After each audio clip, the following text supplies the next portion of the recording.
Hello. Already I have discussed on that day about the interference of the state on family affair, and I have cited number of examples where the interference of the state is necessary. So if we study or if we went through the past history, we will find that even Plato, he was not interested even to give the family life or private property to those who are ruling the country. That means who are responsible for the administration of the country. So he was dead against the existence of family and private property of the ruling class. Then Aristotle also not so much interested that the politicians should interfere in the day-to-day family life. Even we study about John Stuart Mill and other thinkers who are liberal thinkers, they are also in favor of individual rights, individual freedom, etc. And they were also not very much interested the state should interfere every now and then in the affairs of the state. And some of the thinkers are very much interested the state power should be minimal. State should not interfere not only in the family, but they should remain satisfied only with providing or only establishing law and order situation, and if necessary they will save the country from external attack. So this type of things are there. So we found that actually people or the philosophers or the statesmen, they were not very much interested that the politicians or the state should interfere in the day-to-day life of the family, because family is the first unit. It is a social unit, and here privacy should be maintained. People should have their private life. They should have their own say. All these things are correct, but nowadays already I have discussed that now the states are welfare state and government are helping the people from each and every corner. So sometimes it is very much necessary for the betterment of the society, not only for the individual but for the society as a whole, that some kind of interference is necessary, and already I have discussed or I have cited the example of those interference. So these are actually related with the welfare state or the democratic state. But if it is a totalitarian state, if it is a dictatorial form of government, what we found there the government generally interfere in each and every aspect of family matters. So whenever any debate arises regarding the interference of the state regarding family matter, first of all we must have to find out what type of government or in which context we are discussing the matter.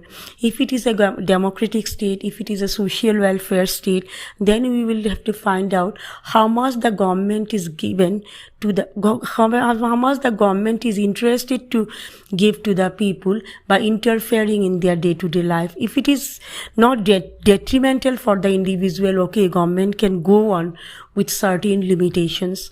But if it is against individual freedom, individual liberty, then government should not interfere in the day-to-day life and especially the family life of the individual.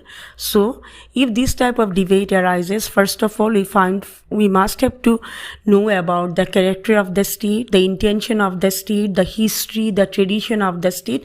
After that only we can draw the conclusion. So this is in a nutshell about state interference in family life.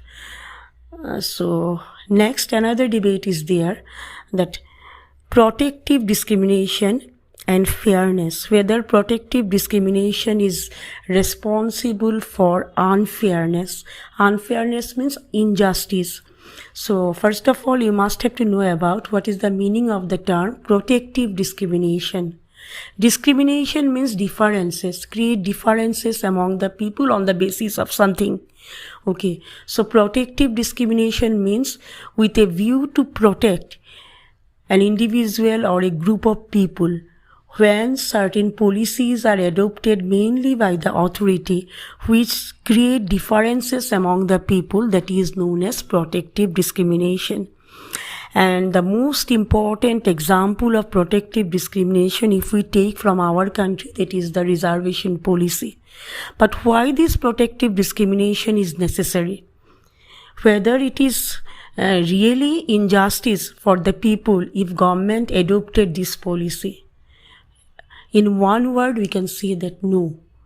Actually, sometimes protective discrimination is necessary for establishment of equality in the society. Those who are lagging behind, they should have to come forward, and we will have to start the race from same point so that everybody will get equal opportunity. If we study the history of India or the tradition of India, there we found that especially in the Hindu society, there is caste system, and among those caste systems, some are regarded as outcast, some are regarded as outcast, and they, during the past time, they did not get equal opportunity with the so-called higher caste people for the development of their own personality. It may be educational facility, it may be economic facility, it may be social facility, whatever may be, they are lagging behind.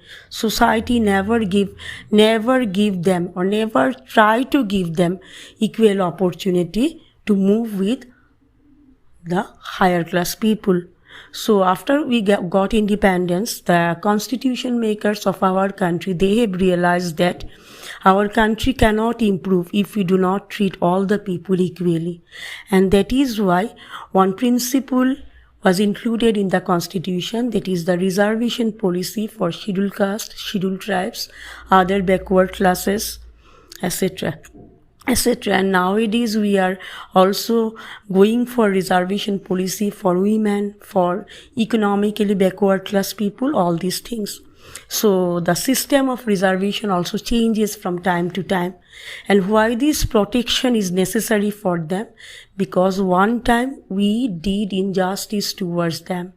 So now we are trying to rectify ourselves, and that is why we have introduced reservation policy, so that everyone can start the race from same point.